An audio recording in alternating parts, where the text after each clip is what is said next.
Après 2 ans de discussion, un nouveau Farm Bill a été validé début février 2014.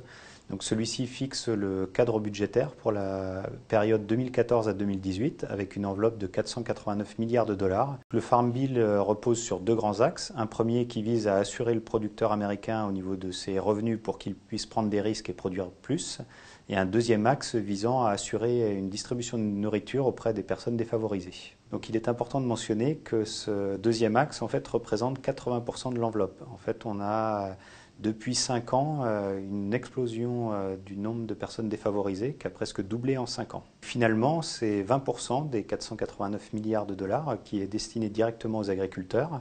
Donc, et qui est une limite maximum puisque c'est basé sur des systèmes assurantiels. Donc c'est la limite haute qui peut être obtenue par les agriculteurs américains chaque année. Ces 20 milliards représentent 14 à 15% de la production agricole américaine. Si on fait la comparaison à la PAC en France aujourd'hui, 9 milliards sur 80 milliards de production agricole, on serait à 11-12%. Donc finalement, on est sur des systèmes assez proches de montants d'enveloppe. Malgré tout, reste à préciser la répartition des aides entre les producteurs américains, puisqu'en fait cette enveloppe est touchée annuellement par environ 40% du public agricole.